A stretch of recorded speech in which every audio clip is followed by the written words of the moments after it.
Hey guys, I'm procrastinating grading papers right now, so I thought what better time to make a little video. I have been separating my tomato seedlings, and today I'm going to add some worm castings and a little bit more seed starting mix because the level of the material in there with the seedlings is a little lower than I like. If you notice those little teeny hairs on the stem of the tomato seedlings, those, if you put them under soil or a soil-free mix, they will actually grow new roots. So that's what I'm gonna do. I'm gonna raise the level of the soil-free mix and add the worm castings so that this plant will grow more roots and be super, super happy. And then I'm excited to see what kind of growth I get.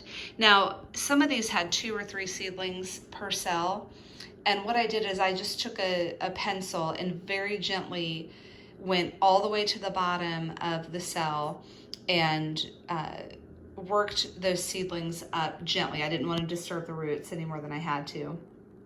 And then gently separated them and moved individual seedlings to each cell because I don't want them competing for nutrients. And if you have more than one per cell, they eventually will start competing with one another. And when you plant them out, you don't want more than one plant for every 1 to 2 feet, depending on how you're planting them.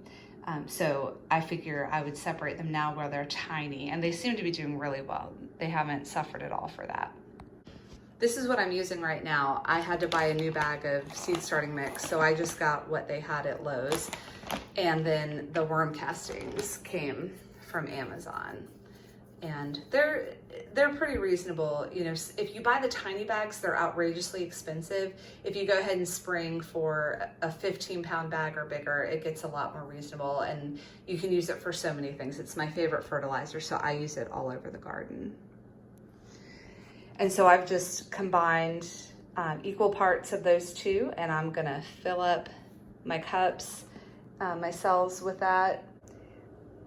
And this is the finished product. You can see how little of the stem is visible. So this is what we're going for. And hopefully this will help grow strong, healthy seedlings.